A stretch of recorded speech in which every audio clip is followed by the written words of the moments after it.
And start the recording, please, ma'am. Right. Yeah, I didn't even have to say that. Thank you. Well, we're having a great discussion and we haven't even gotten started yet. So welcome. This is a Monday night. This is actually the second Monday in September. So hey Bola, good to see you. Roger Leslie, we have not seen you for a while. I'm so excited. If you don't know that we have quite a few people that don't know who Roger is. Roger is an author, a publisher, a coach, editor, anything All else? around awesome person. All around just amazing, wonderful. I love you, Roger. I love you too. Thank you. And what was last year? He was one of Houston's top. How do we say that? They presented, the Houston Public Library Association presented 5 most impactful Houston writers, and I was one of the first recipients of that award. Yay! I love it. I love it. And actually, I am hosting this year's award ceremony, and it's all virtual. And last Friday, I did a coffee talk interview with 2 of the authors. Oh, how wonderful! Yeah, it was fun. Now, I'm so happy that you're still connected with the people over there at the Houston Public Library Foundation. Yes, that's it. It's an amazing, amazing group of people. I really was excited that we got a chance to get to know them last year. So congratulations. And what are you up to these days? I'm writing more than ever. I've got 3 or 4 books in the works coming out at different stages. I'm still doing the editing and the coaching, and I'm redoing my entire website to refocus on different elements that will incorporate some of the speaking, especially more now virtually since everything else has changed so much. Yay! I know I talked to Brian the other day, and he said he had just talked to you because I talked to Jeremy.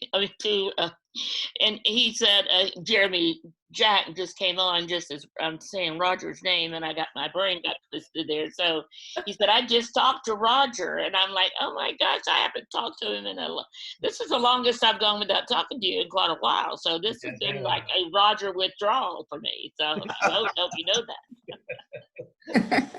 So Roger's been a friend of mine for the whole 20 years I've been doing this. He was one of the first. I met you the same time I met John Kramer. Remember, because he was the speaker of the conference. That's right. And he was on a couple of weeks ago on Monday night and spoke to the group. So haven't seen him lately either. So that was great. So wonderful. Let me see. Is there anybody? Janice, good to see you again. Haven't seen you for a little while either. Are you busier now that you've retired than you were when you were working? Yes. I thought so. I'm tutoring. Well, I'm doing virtual online teaching with my niece. So I get up every morning and go over her house and do it. But and I've been trying to do a little writing, working on a second book. Good. Parent involvement. Very good. I'm excited to hear that. I think there's so much more we can do with your book, and just we can't until we get the publisher freed up a little bit. But congratulations. I'm glad to hear that. Jeremy Jack, congratulations. Thank you. We're so excited. We kicked off on September 8th, so that was just last week. Gosh, that seems like a month ago. I know. We kicked off the Kickstarter program for Jeremy's program for his game, which will be launching October 8th. And within the first 24 hours, I got my notice from Kickstarter that he had reached his first goal. So, I mean, and it wasn't even like about 10 to 15 hours. It was a really short time. I was really excited to hear that. So how's it going now? Everything's still... It's going good. It's just been steady. There's some specific things to happen. Lots and lots of little events to happen between now and the end of this, including some more interviews. Some stuff specifically for the deaf community because of that ASL, because it didn't need a Kickstarter in the first place. It it was already set to go, meaning the book was set to go. It's a marketing ploy, right? Right. And the money though will go towards the soundtrack and the ASL edition to make it more of an immersive experience. So those pushes, there's some stuff coming out for the American Sign Language community that is bigger media wise for them. You guys are going to have your press release through, I forget her name. You sent it to, I forget her name. The gal that you So that wrote it? Valerie. No. Yeah. Valerie, yeah. Yeah, Valerie. But she's not, no, she's done with her part. Now the next part is we'll be sending it out. Oh, okay, got it. So we'll Awesome. be sending it a few times this month. Okay, perfect. So congratulations. Yeah. Red, did you recover from your birthday week?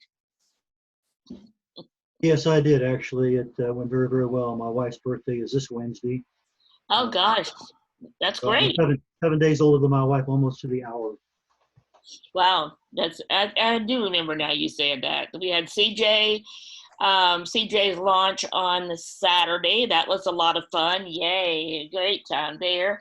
And then CJ was on Author Talk this morning. Who's going to be on Author Talk next week, Amy? I think I am. Yeah, it's Kathy. Oh, Kathy, think that's it's me. right. You are Kathy. Yay. Yeah. Kathy Hawaisen will be the guest next week. For those of you that don't know, Kathy's book, which commemorates the 400th anniversary of the Pilgrims landing at Plymouth Rock. And her book is in pre-order right now, right, Kathy? Right. It's pre-order and advanced review copies. And don't forget to go ahead again, Kathy, and put that link in so we can all go get a pre-order copy of her book. Okay. Tell us the name of the book, Kathy. Excuse me. Mayflower Chronicles: The Tale of Two Cultures. So in case you didn't realize it, there were two different groups of people that were there at Plymouth Rock. And the stories we learned in school were not always necessarily Well, they weren't the full Exactly. story. They weren't necessarily wrong. They just weren't complete. right. So Kathy's telling the complete story from not only the side of the people that came over on the Mayflower, but also from the side of the people that were already living here when they came over on the Mayflower. So I think that's amazing. And she's done a lot of research, doing a lot of that. So thank you.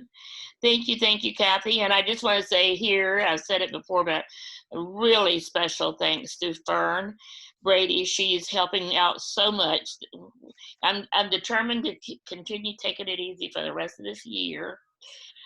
Fern's doing Author Talk, and she's doing Monday night training. So thank you, Fern. Love you.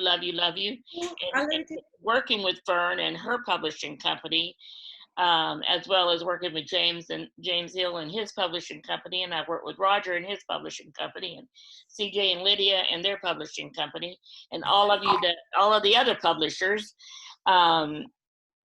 It's just been really so fun. Thank you so much for doing all this. I know you're doing above and beyond the call of duty, and especially when she had to go this weekend because her aunt fell and broke her hip, so she took her mom down to help take care of her aunt. So we all have a lot going on in our lives these days. So thank you for everybody that's pitching in and helping. It's wonderful. That's really why I did up with makeup today, because I look terrible. I cannot, because usually I'm pretty decent without makeup. So I usually don't wear makeup really. And then, but this morning I looked at myself and I thought, God, girl, you look like you're dead. You know, you're color. So yeah. Well, I am so excited. And then we also have Indiepalooza coming up, which will be a virtual event. That's sometime in October. I forgot exactly the date. You'll hear more as we get closer to it. So yay. Julie, how are you doing? Julie has a publishing company. So Brazos, Brazos, what's the whole name of it? Bayou City. Bayou City, yes, that's right. I don't know where I got the Brazos from. Bayou City Publishing is Julie. And so we've been really excited to work with her. So James and Athena, we met over the weekend to talk about their podcast, which they're going to be starting up. And that's going to be for writers and readers. Is that still the title? Yay. Good job. So we had a great call Yes. this weekend. Yes, You're shaking your head. Yes, it's fine. because I'm on mute most of the time, and I'm on my I phone, know. so it's hard for me to turn off the mute. I understand. So I met with James and Athena on Sunday afternoon or Sunday morning, and we went over some details of that. So that's one of the things I really have been focusing on is the podcast. Not only speaking on podcasts, but having your own podcast.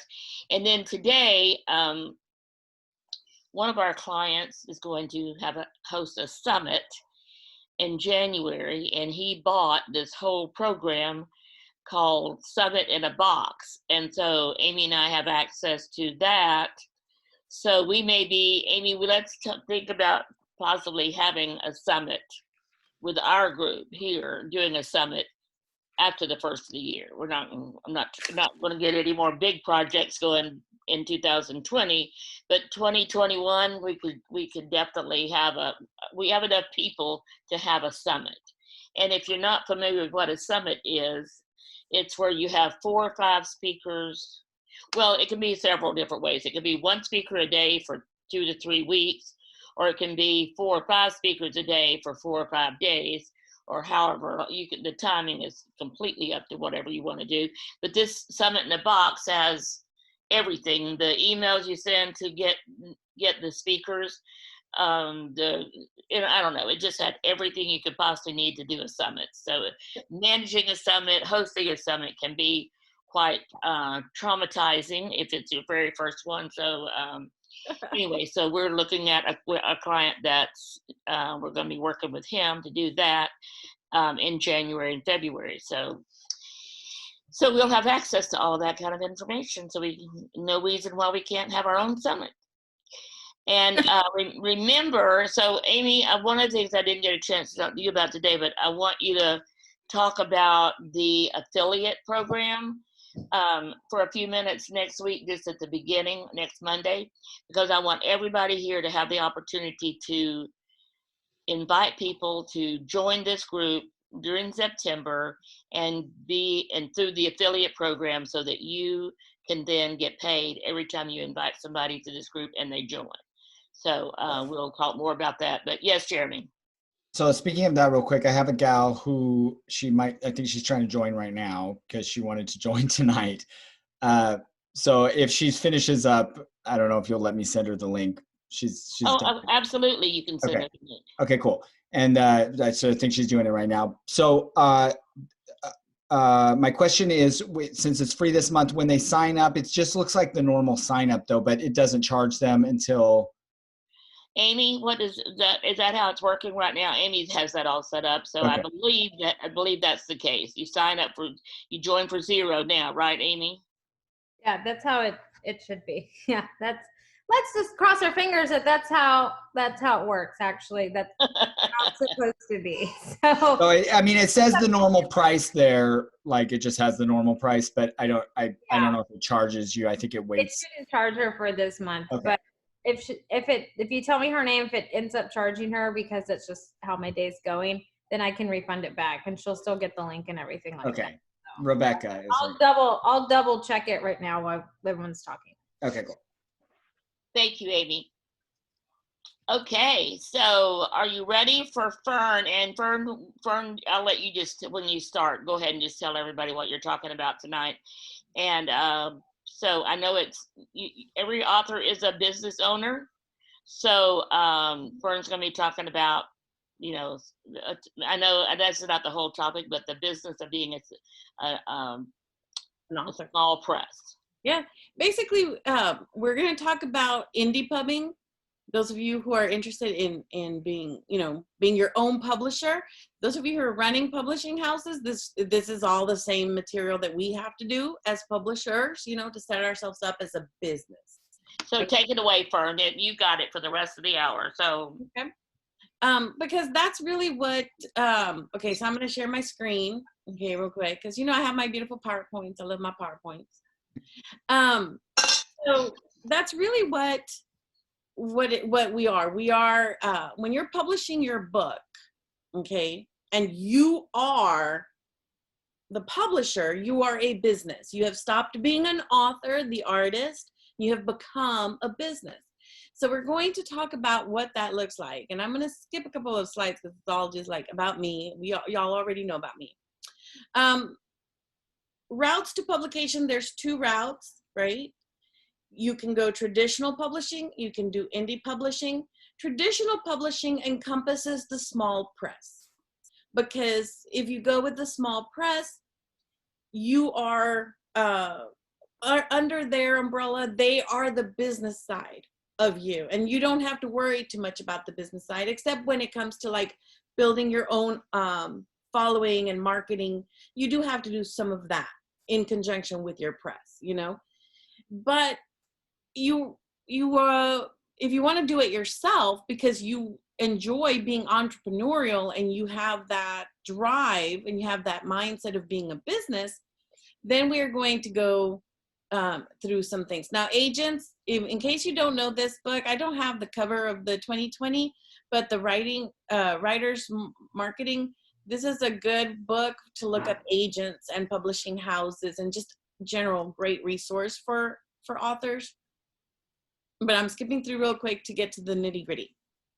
Did I read? Okay, traditional indie publishing. This is where we're going to begin today. So when you, the author, choose to self-publish your book, you are your own publisher. Now, there are some red flags to look out for in this area. First of all, there are a lot of people out there billing themselves as publishers that charge for services. Okay, they are going to, we talked about this last time. There were some people charging $20,000 to publish a book.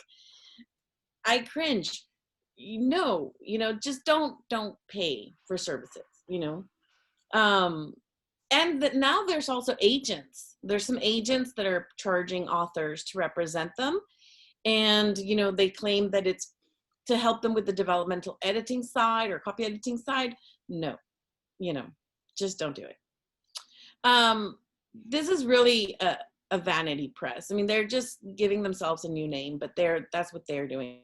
And you can shop around and pay much less than what they're asking for. Honestly, you can work with really great professionals and not pay, an arm and a leg.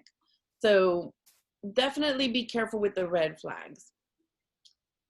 Where do authors self-publish? All right, so the reason that we have the opportunity to be our own businesses is because of Amazon. We hate them on the one hand, but on the other hand, we really do have to appreciate that they are the ones that kind of open the door. Previous to CreateSpace, that was the first platform that came out with this ability. Previous to CreateSpace and to the ability to upload your own book files and to sell your book on Amazon. Before that, the only way to do it was to get a traditional publisher or go through some vanity press, and then you bought bulk, physical copies, and that's what you had. Amazon opened the door, and it is really still the place to be. They have the market, they have the bulk of the market. It is becoming more diversified, but at the same time with COVID, it's kind of narrowing in again to them. They have print on demand and they have Kindle. So print on demand means that you do not have to have a specific number of books that you order. With Amazon, if you order one copy of your book, the price is the same as if you order 25 copies per book. The price doesn't change. Okay, so Amazon will tell you that to make your book, it's going to cost $4.15, and every single copy you order will cost $4.15. It doesn't matter how many you order. So this is a print on demand. And this helps you because, especially right now with no real events, no live events, you don't even have to have inventory. on hand. You can just put it up on Amazon. When the person, the reader buys it, Amazon prints it at that moment and sends it to them, to the person. So you don't have to do any shipping. You know, you don't have to worry about taking orders. People can just order from Amazon and they get their paperback. Kindle is the ebook version that they have. Now, it's free. When you work with Amazon and you upload your files, it is free. They don't charge you anything for the use of the platform. Setting yourself up with a dashboard and, you know, for you to be able to upload is free. If you upload a file and you find errors in it, you know, typos that slide through, no book in publication is error-free, not even the Bible. It's amazing. But even the Bible had a typo. The other day I was reading my Bible and it had a typo. And I was like, seriously, how many times have they published this book? But there were still typos. So, you know, every time you find something in your book, you can upload a fresh interior. You can update your cover, and it doesn't cost you anything. Kindle also provides templates. So, you know, if you are trying to do some of these yourself, like if you're trying to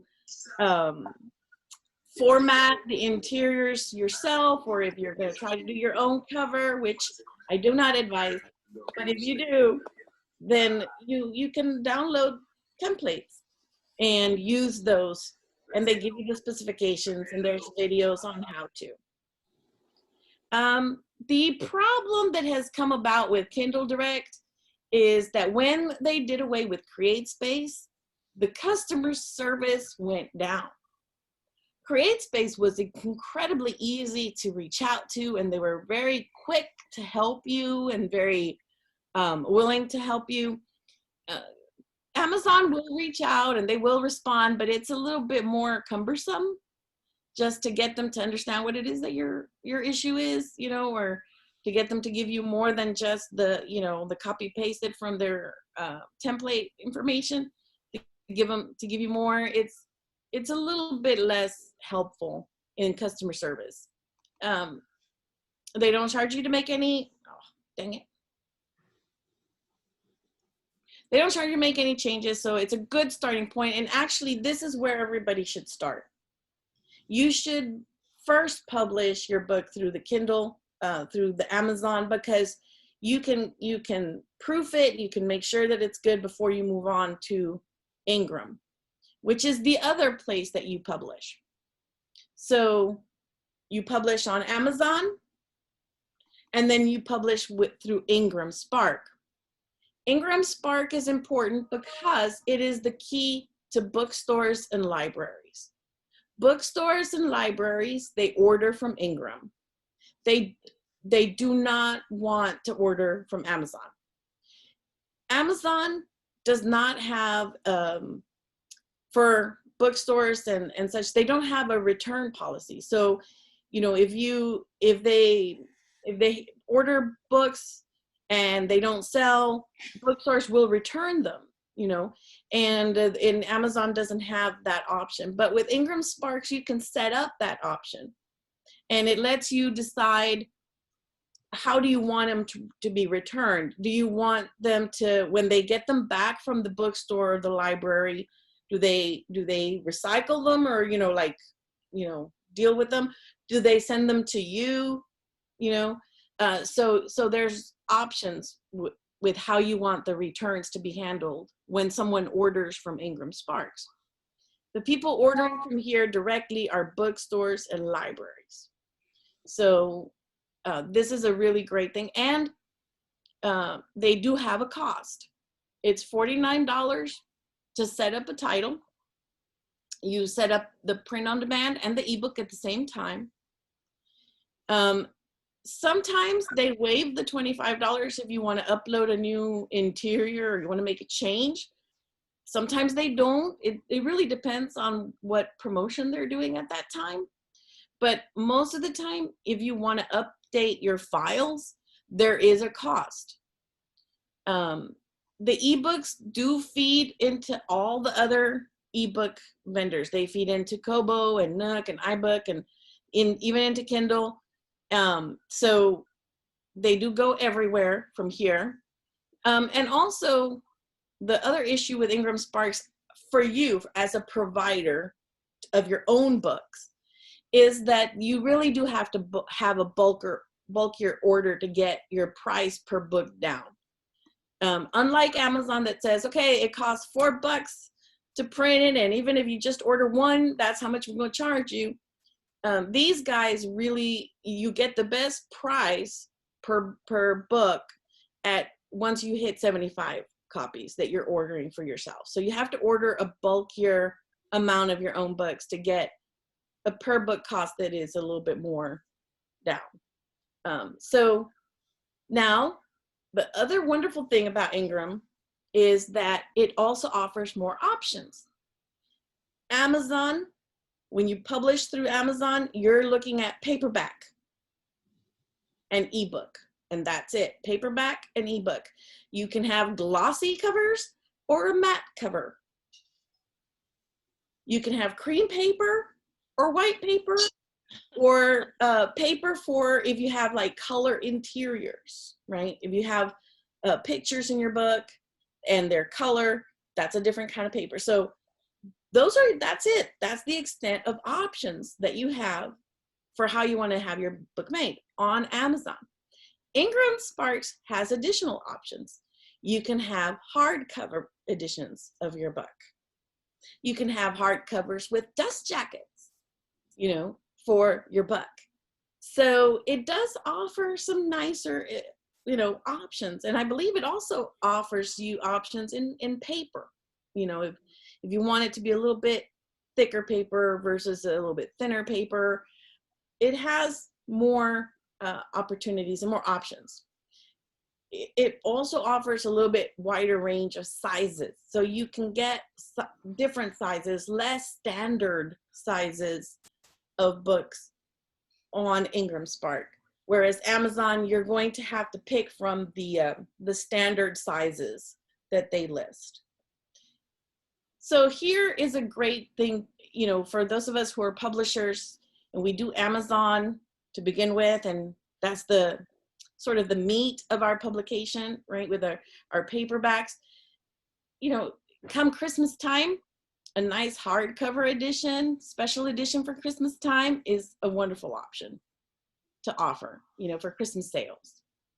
So this is the second place we publish. We publish on Amazon, we publish on Ingram Sparks. There's also what are called aggregators. And aggregators are other services like Smashwords, BookBaby, Draft to Digital. And they're either a flat fee on some of them or a royalty cut, depending on how much sales are made through their service. They keep some and then they give you some. This is for ebooks. They do not, except for Draft to Digital, who is starting a print on demand. They're trying to get started in offering print on demand services.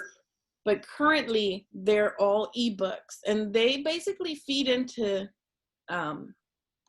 all the different platforms where ebooks can be purchased. And the cool thing about most of these guys is that you don't really even need to have formatted it for ebook. You can upload the file as a Word doc or a PDF, and they will transfer it into an ebook format for their different things. How it ends up looking is, you know, up to debate on whether or not you want them to do the formatting, or you just better just, you know, make the files yourself. It's they like for you to let them do it, but it's actually you're more guaranteed to have a better book if you do it. Different ones offer different opportunities. Smashwords is a little hard to use. They're a little bit less user-friendly. Draft to Digital is very user-friendly, but Smashwords has something that they offer, which are discount codes. So if you were going to offer, let's say let's say there was no COVID and we could all enjoy Comic Palooza as an event. And you're at Comic Palooza and people they walk by and they say, oh, I prefer ebook. So you can give them a little card that you print out with a code that is specific for a time period and for that event. And you can say, well, if you order it from Smashwords, you can have a discount for having bought it during this event, and it's good for this much time. So they allow you to do that kind of thing, which is cool in that you're able to then track how many of the people who walked by and said they wanted it in ebook actually did go and buy it on ebook. And it also encourages them to do so quicker because they get the discounted version of the event code that is good for only a certain amount of time. So that's one of the pluses with Smashwords. So, and different ones have different services that they offer. But these are the places that you publish. When you're going to indie publish, you start with Amazon because that's free. So you can trial and error your files. You go to Ingram once you've got your files well formatted, well set, and you're not going to do too many changes so it doesn't cost you per change. And then an aggregator will put it out there to everywhere. Okay, so this is where we publish. Now once you've decided to publish yourself, then you've got to set up yourself as a business, okay? So step number 1, you have to create an imprint. You give yourself a publishing name, okay? So why not just say, well, Fern Brady Publishing, right? You could, but the benefit to making a publishing house name is that it distances you and differentiates you from publisher and author. It creates a sense of legitimacy when people see that you are the publisher. Also, there's a sense of, well, how good is it? Is it really going to be that good if they did it themselves? There's still that mindset. Versus if, Fern Brady author is published by, so Dragonfire publisher, because that's the name I wanted to give myself, it gives you a sense of, oh, she has a publisher, therefore there must have been some vetting or some, professionalness. So it's a good idea to give yourself a name, even if you're only going to publish you, okay? Obviously, those of us who are small presses, we give ourselves a small press name. But if you're just going to publish your own self, it's still a good idea to give yourself a publishing name. It's also a good idea to come up with a nice logo. Because again, you want to give an image of professional, right? This is a company you are building. And what do you do when you're going to create a company? You give it a name and you create a logo. You want to have a website, okay, for the publishing company. Not just your own author website, which is different. You want to have a website for your publisher. You have to purchase your domain name. And you can do this through GoDaddy. You can do this through Wix. Then there's other domain servers that host and sell the domain names that you can get them through. But you want to purchase your name to make sure that, nobody else is going to have your name. And then people put in your name and other websites come up. You want to purchase hosting services. So you can do that through the same person. Like if you go through GoDaddy and you purchase your domain name through GoDaddy, you can have them host the website, or you can do the same thing with Wix or wherever else you want to do. I worked with GoDaddy for the Houston Writers Guild one, and we worked with GoDaddy through Inklings first. And GoDaddy is not my recommended choice because they're difficult and they tend to be very predatory when you're trying to move. they want to like auction your name. I'm like, why would you auction my name? I just give it to me, you know? So anyway, I had to have a long discussion with those people about, I want to just freaking buy my name. So anyway, because they owned it. Apparently I was just renting it from them. So Wix is a little bit nicer to work with. It's also easier. If you are going to build your own website, instead of, you know, maybe looking and hiring someone else to do it, Wix is very user-friendly. You click and drag, there's templates that you can use. It's a very friendly platform. GoDaddy's not horrid, but it's not easy either. And then there's WordPress. And the first time I looked at the WordPress dashboard, my mind shut down. So that just tells you it's kind of complicated. But some people really love it. Decide on your basic concept, what your pages are going to look like. Doing business as, okay, a DBA. This is really where you need to start. For those of us who are small presses, and those of us who are going to be publishing other people beside ourselves, we want to start with an LLC, okay, a limited liability company, because you want to separate your assets from the company assets, because you're going to be dealing with other people. And if there's issues that arise, you don't want them taking your personal assets, you know. But if you're just going to publish you, then a DBA is a good place to start, because really you're not going to sue yourself, right? I mean, hopefully. So DBAs cost about $15 to file at the courthouse. It's really simple and easy to do. You also want to look into, once you do the DBA, in the Secretary of State, you want to also file your name and claim your name. There's a way to like claim your name on the Secretary of State .gov for Texas. And that's a good thing to do, just because down the road, if you become really, really popular and you're selling gazillions of books, which is what we all hope to be doing, someone might decide to sue you at some point.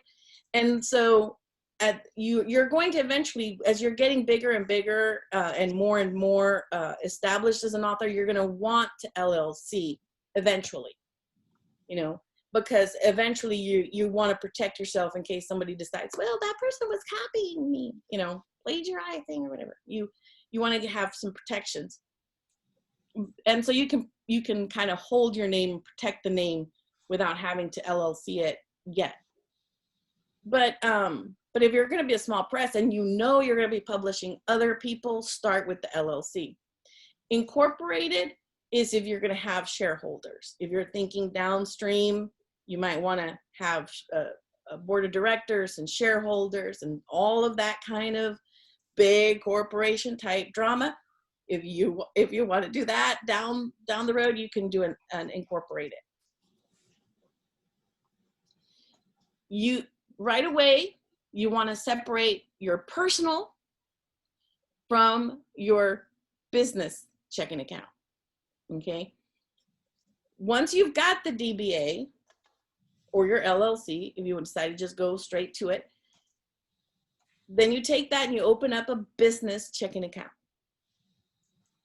The IRS will be very happy if they ever audit you, if you have separated your money for the business versus your personal account. It is a much cleaner way to have the two books. Making sure that what you spend from your business money is all business related, and what you spend on your personal account is all personal related, and that you're not commingling funds. You know, you are your own author.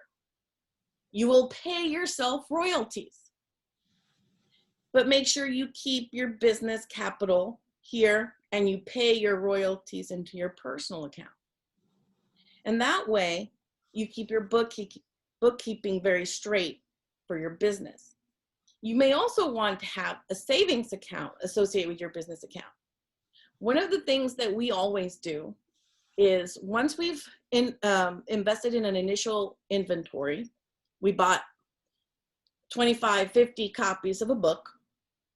Every time we sell the physical book, we put the money to replenish the inventory into a savings account. And that way, when it comes time to ordering, because we're kind of running low, the money's already there and it's separate and it hasn't been mingled in and spent somewhere. If you're a small press, one of the things we do is we actually have a second savings account. So we have the savings account where we're stocking up on our inventory of monies, making sure that we have plenty to replenish. And then we have our royalties savings account. So every time we sell the book, we calculate the royalty, we move it over here so that we're not using the monies of the royalties that need to be paid out to our author in the main business account. Those are secure for when they need to be dispersed. It's a little bit messy, it's a little bit of extra work, but it is cleaner at the end of the day because you're not going to be using money that needs to be dispersed to your authors or needs to be spent on inventory. You're kind of securing it, you know, kind of naming it really. You know, once you name money, this is what it is, this is inventory replacement, this is my author's royalties, and this is the business capital. And that way you know what each account is used for. And then the final step to creating your own imprint is to decide, do you want to use PayPal or do you want to use Square? Or maybe you decide to have both. Inklings does a Square account that is on our website. So if you want to order directly from our website, you're ordering through our Square store. And that makes it very simple. It's a nice platform. It allows us to sell at events through Square, take cards and stuff. And it has a cash drawer option so we can keep track of cash purchases. And the beautiful thing about it is it provides your sales tax information, your revenues information, all of the reports. It runs it for you, so it's easy at the end when you have to talk to your CPA about it. PayPal, we use PayPal for our author purchases because that's easier for them. It's in a separate location, you know, through our employee portal, so the buying public doesn't see it, and it's a simple button, and you know, that way we can track when authors buy their own books for their own events. So we do have both. And a lot of times when you pay for services, like when we pay our cover artists or our editors, PayPal is the easier one to send money through. Almost everybody has a PayPal account that you can just pay direct. Although there's still a lot of my people who like to get checks, which is kind of fun to write because, you know, I feel very executive when I'm writing out a check to people. So these are the basic getting started. Okay, you create your publishing house, you give yourself a name, logo, and a website. You establish that name legally. You create a business account. You structure how you're going to manage the finances with your accounts. And then you have a way to receive money when you make sales and to pay your people. So that's step number one to being a business. You've established your business. ISBNs is the next step. Amazon offers a free ISBN when you upload your book. However, those ISBNs don't travel, okay? When you try to upload into Ingram or sell through other methodologies, oftentimes the ISBNs don't work. So it's best for you to buy your ISBNs from Bowker. I'm not 100% sure how that is actually pronounced. I've heard different people pronounce it different ways. But Bowker ISBNs are the official numbers for book tracking. Okay, they are international, and these are the ISBNs that officially register your book. Okay, this is the number for your title.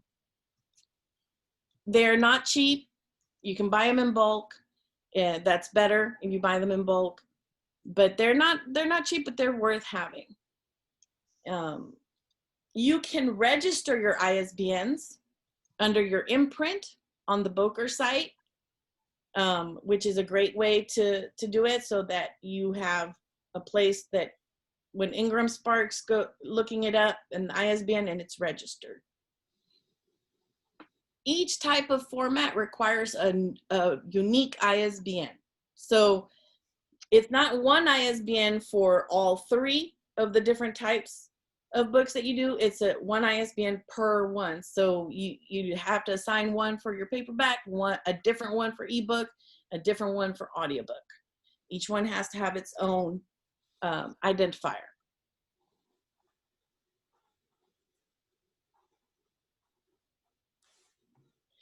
Once you've got your ISBNs and you've established your business officially, then you need to start looking for your team. Okay, who are going to be the professionals that are going to help you to create your books and work for your publishing company, which is really you, right? Developmental editors, we just had a lovely conversation about developmental editors and the importance of them. You know, this is where they tell you, you know, what content isn't working, if you have plot holes, if you have characters that just don't make sense. So they help make your story strong. And you know, organizations like the Houston Writers Guild, Authorology, and all these other wonderful organizations, they can host critique groups, and these are really great places for you to go. Are you guys in critique groups? Have I talked about critique groups with you guys? I don't think so. I don't remember, but if you We did one session on critique groups. I don't know if it was you, Fern. Yeah, critique groups are great because they are a developmental editing location that will help you, and they're free, because we're talking with Sandy about that, you know, developmental editors tend to be expensive, but critique groups are a great place for you to go, because you could take your pages, you read them aloud, and the different members there they give you feedback, you know, just like a developmental editor would. The drawback to critique groups is that you're going piecemeal, right? So every session, if you're doing every week, some critique groups only meet once a month. It's only small segments of your book that they're seeing. So it's hard for them to tell you the bigger picture issues that you might be having. So at the end of the day, once you have a draft that you feel pretty confident in, that you think is done, because we know it's not done, even though you think it's done, you know it's not done. That's when you want to hire a developmental editor who will look at the whole thing, you know, read it like a reader would, beginning to end, all the way through, so they can see continuity, transitions, and, you know, the whole bigger picture that your critique group is going to be difficult to see.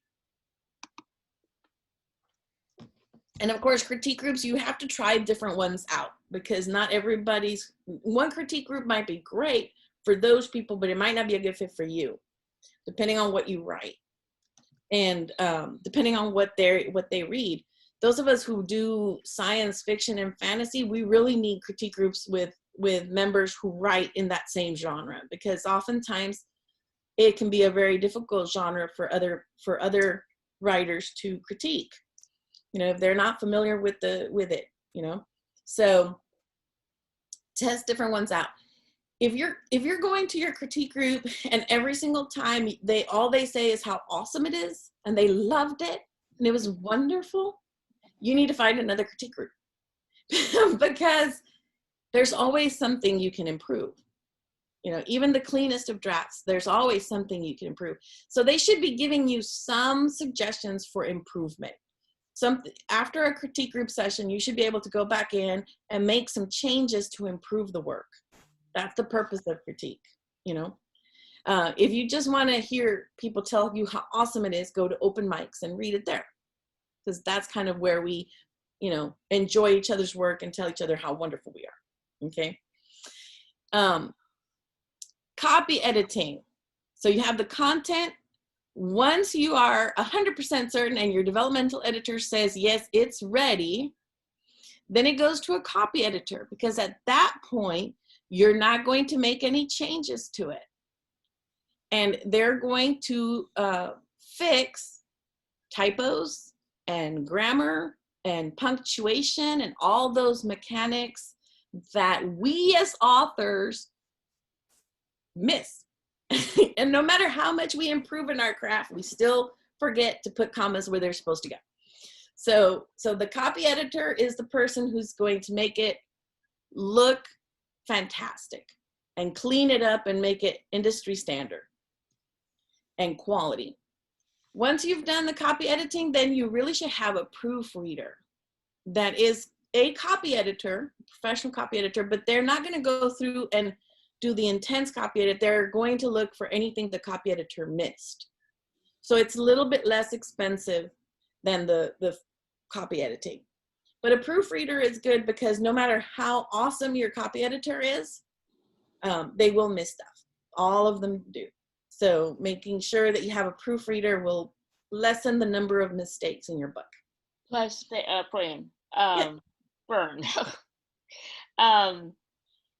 I was looking at the copy. One of the things I found, because so I do a lot of proofreading, just looking through the books when they're done, because when it goes back and forth, and when some people use the track changes and to show, a lot of stuff gets missed, because sometimes there's a space there and you can't tell it because you just deleted everything that was in front of it. But after you accept the changes and you think you're completely done, that to me is a great time to look through it and see all those extra spaces or letters that should have gotten deleted out and were missed.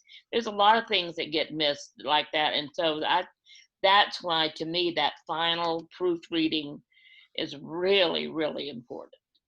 I agree, yes. And you're right, there's always that little extra something, you know, that sentence that ended up with 2 V's. Mm-hmm. And you know, it got overlooked, or 2 periods or whatever. So proofreaders are really great.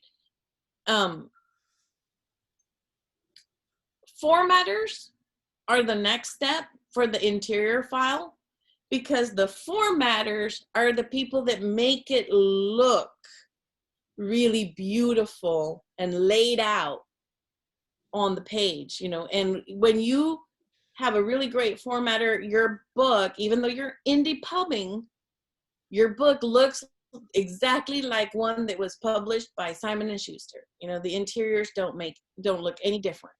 So you want to find great formatters. Sometimes the cover artist will also do for interior formatting, which can be really good. There's some times that's really good because they can then work, they obviously are working with the design. They can incorporate the cover design into the interior design more seamlessly, and so it looks really coordinated. Sometimes that you have 2 people, like at Inklings, we have the cover artist, they just do the cover, and we have a formatter.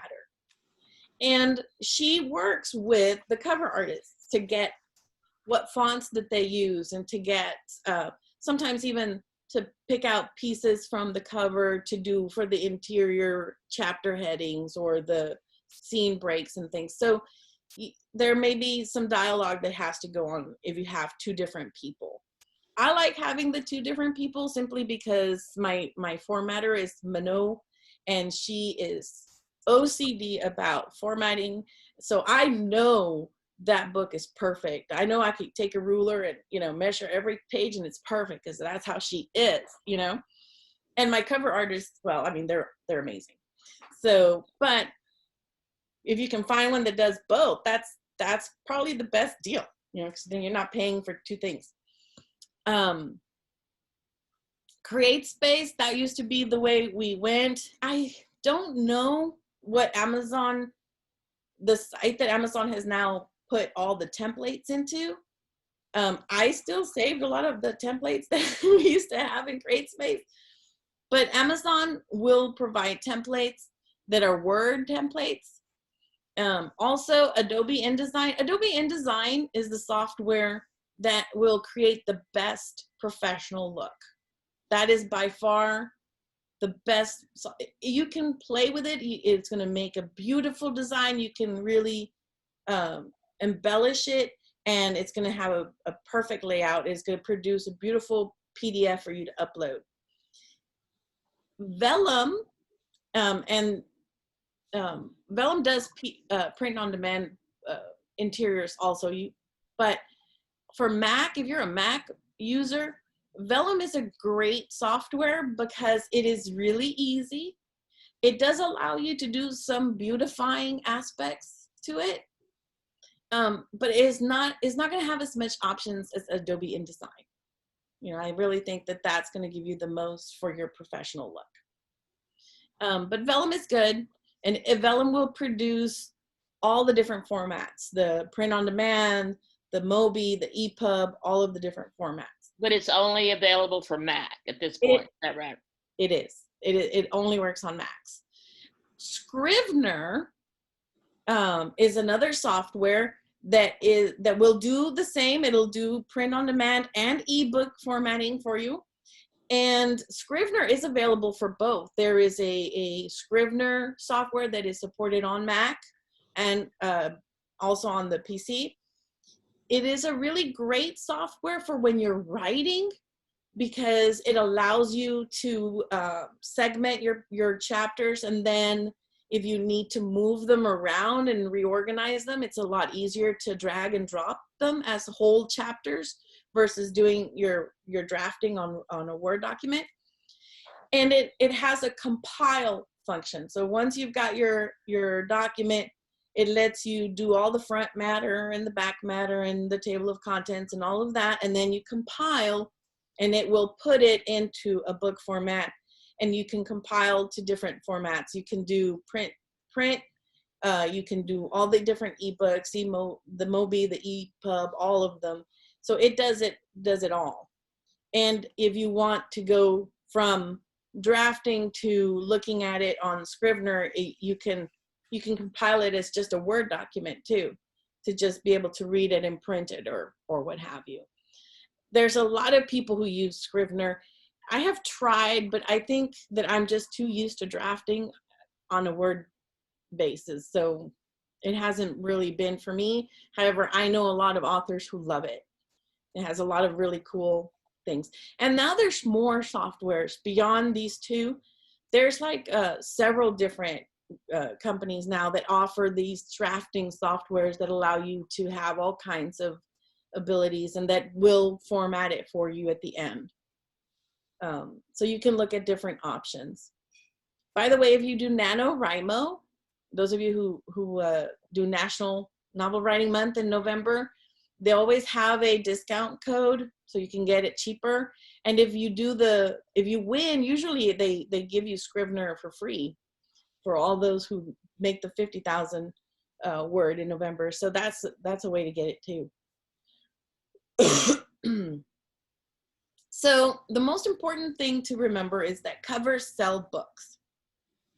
So you should not skimp on a cover. You need to do your research on what covers in your genre look like, what is selling right now, and you should get yourself a real quality cover artist, because covers sell books. And when I say research, it's important because genres do change. There was a time when romance books all had naked chests on the cover, okay? Male naked chest on the cover. You knew it was a romance because that's what it had on the cover. But now they're moving away from that. You know, there's a whole kind of a movement recently, and it's been going on for a bit, where they don't want naked chested men on romance covers anymore. You know, so do your research on what's selling now. You know, what covers are really working for your genre now. So your cover will sell your book, but the editing is what keeps the readers buying more. If you have a fantastic cover, but the story is weak, or you have a whole bunch of grammar and typos, they're not going to buy your second book, you know, because, you know, I'll never buy another book with Gene Hackman's name on it. I'll just tell you that, because There were so many sentence fragments in the first 3 pages. I don't even know what that book was about. I spent all the time fixing the sentence fragments, so I have no clue what his book was about. I bought it because it had a great cover and because it had his name on it. I'll never buy another book from him. So making sure that you've got these two, because sometimes people are like, well, you know, I'll just spend my money on a really great cover and I'll just do the copy editing and the editing myself. Don't do that. Okay, get professionals all around and make an investment, because cover sell it, editing keeps them buying more. The average in a book published by a traditional house, a big house, Simon Schuster, Penguin, all those people, is 5 to 6 errors that slip through and end up in the final piece. So if your book is somewhere around that, you are doing great. Okay, and if your book has a little bit more than that, it's okay, you're indie. But clean up that file and reload it. You know, you really need at least one reader to buy it and to like tell you which ones are the typos that slip through. My dad already gave me a list of the ones that slipped through on my book. We had 5 typos apparently. So we're redoing those interiors.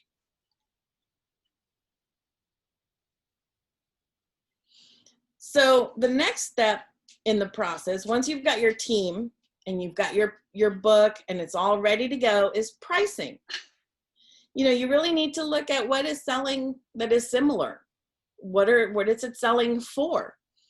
You know, just generally speaking, for the indie book market, for unknown new authors that, you know, aren't George R. Martin, a print book that you sell for $10 to $15 is a pretty good price point. That seems to be where most of the indie published books are sitting. And for ebooks, you know, between $2.99 to $4.99 is probably the right place for a brand new author and indie author. Doing some sales for like 99-cent sales and stuff is good, because you can combine promotional campaigns. There's a lot of online marketing opportunities that if your book is on sale for like 99 cents, they'll promote it in their newsletters to readers and stuff. So doing that every once in a while is good. I think this morning, Lydia was saying about how important in how it is to value your art and to price it accordingly, because it's worth it. You know, our art is worth the frickin' $5 for Pete's sake. You know, you shouldn't feel ashamed or guilty for asking people to pay for your frickin' art. It's good stuff. You worked hard on it, and so it's important to price it right.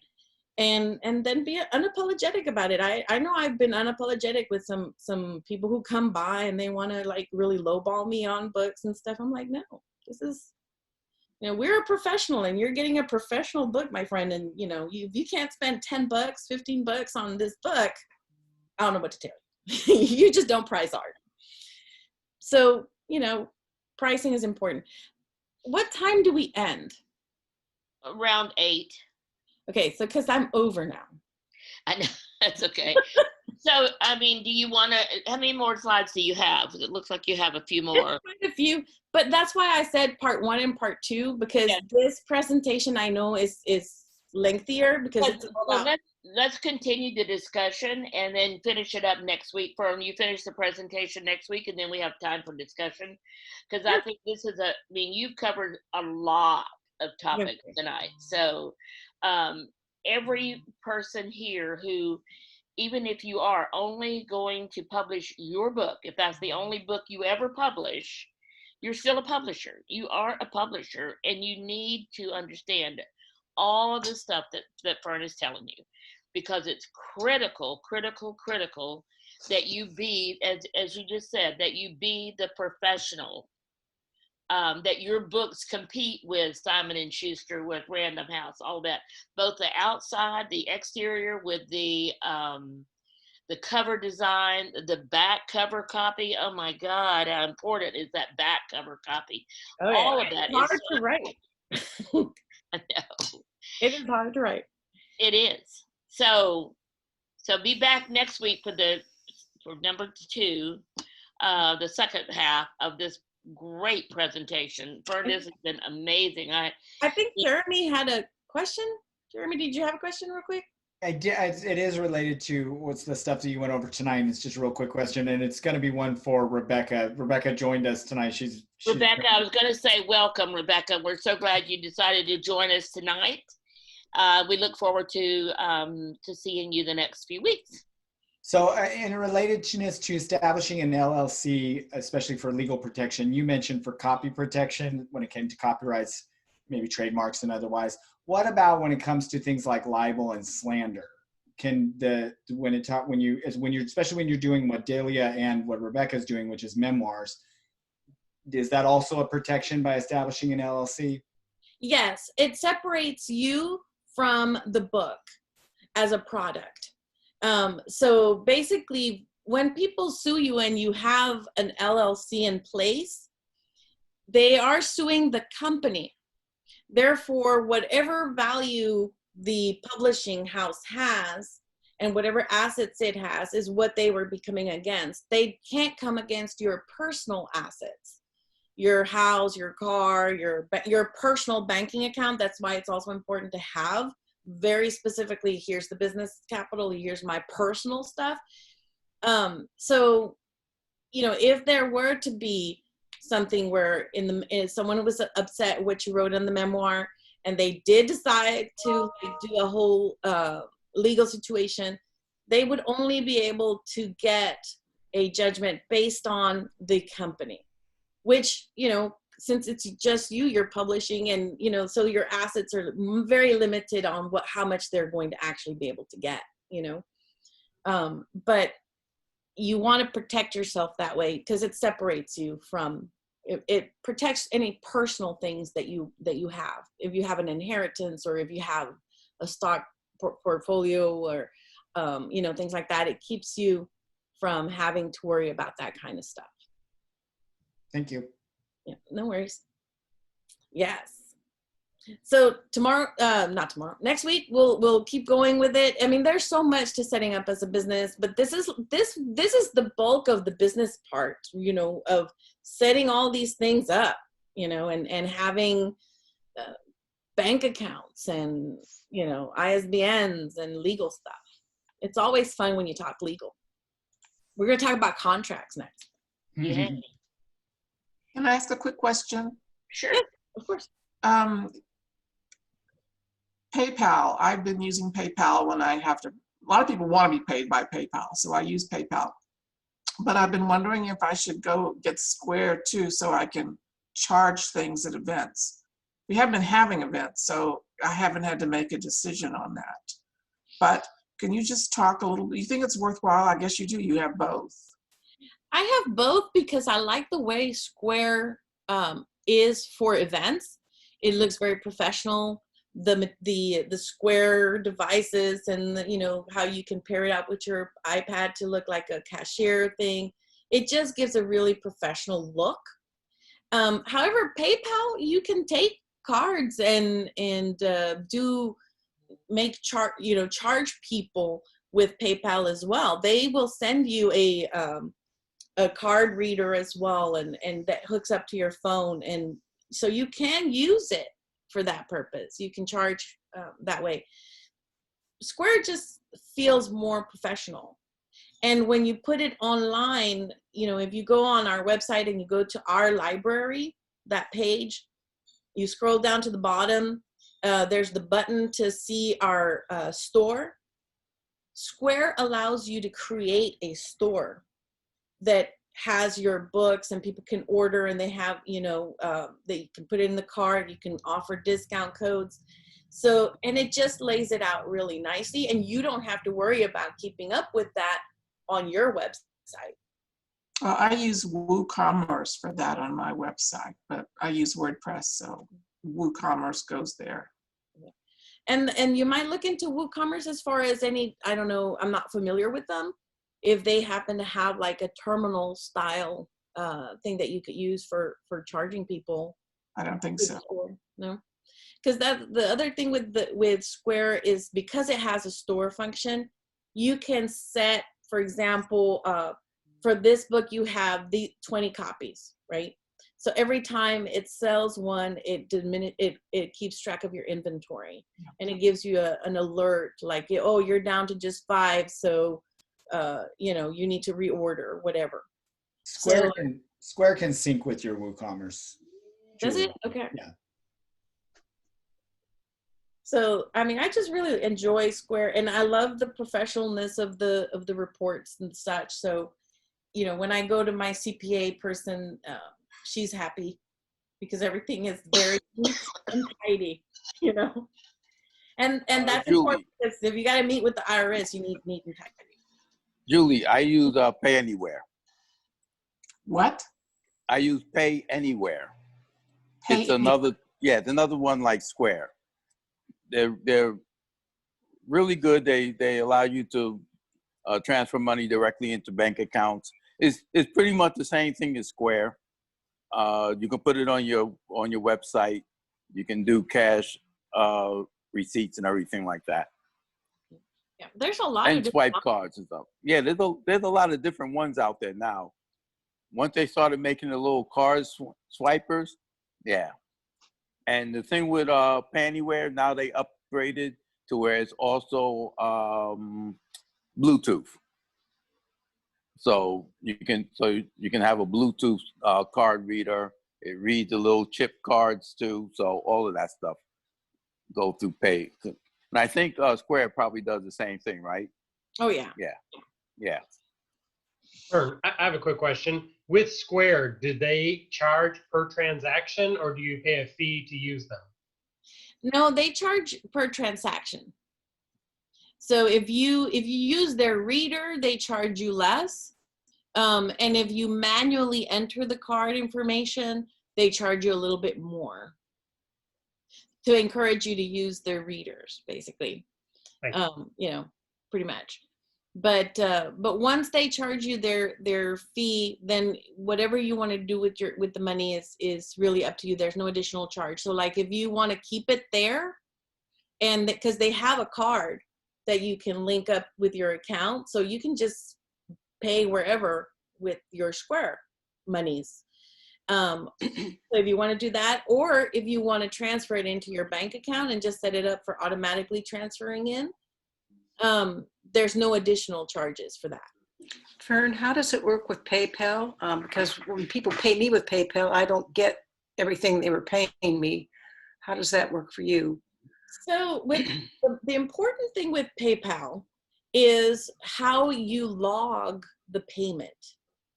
If I log that I am sending money to a friend, then it doesn't charge a fee for sending that money.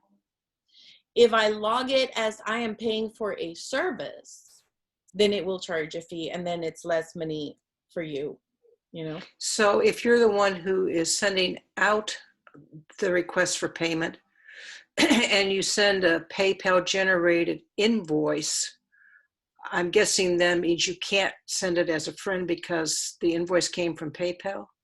True. If you send an invoice, it will be a payment. Okay. Yeah, okay. Yeah, so just And it's like so when I receive money, I pay a percentage. When I'm the one sending, when I'm the one paying the invoices somebody sends to me, then and they're receiving the money, then they pay the percentage. Right, The right, person okay. receiving the money Okay. has to pay. yeah. So I mean, it's really how you log it when you're sending it. Which is Okay. why I don't pay my authors their royalty through PayPal.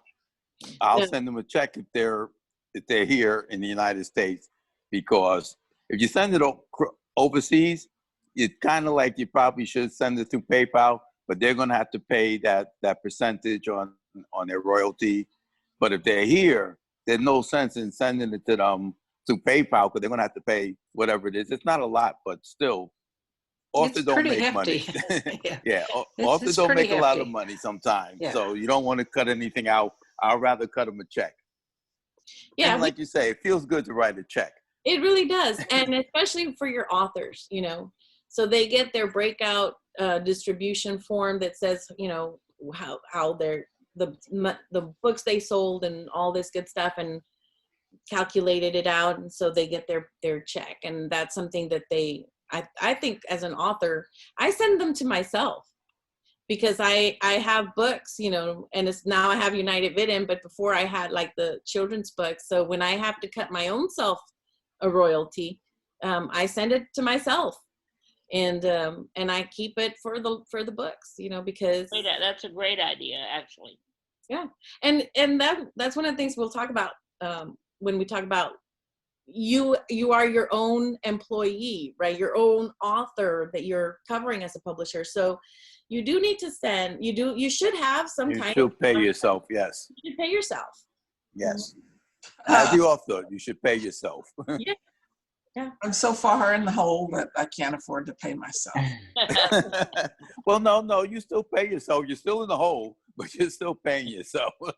I mean, that money goes back in, right? Because, Yeah. I mean, once I get that money back, I just reinvest it into Inklings. I mean, let's face it, that's where it goes. But officially, the company has paid me as an author of the company my royalties. I get the 1099s at the end, you know, for my taxes. And then, you know, so the paperwork of the company continues to be formal. You know, what I do with it once it hits my personal account, and I just go and you know, deposit it back Put in. it back into the, yeah. Thank you for the information about the ISBN stuff. I feel even more spoiled than I already was feeling, because you guys have to deal with Amazon and Ingram and everything in between to pay for all that. And Drive-Thru RPG for us game, but they take care of all of it for the hardcover and for the digital copy. All this ISBN is not done and handled, and then it just goes over to distribution, and it's already there for them to put out. So thank you. By the way, their name is Bowkers. What's that? The name of the IBSN company is Bowkers. Yeah. I met them at one of the book fair things, and it's a family. It's actually a family-owned business. Really? Yeah, it's a family name, I Bowkers. just like pronouncing things my own way, like avocado. So I wonder how a family-owned business got to be the only way in this entire country that you can get an ISBN number. It just happens. It was a that long They time just ago, they far, far developed it, I away. guess. Yeah, they're the ones that register with all these, like Baker Taylor and Ingram and the big people, you know, Library of Congress. Wow.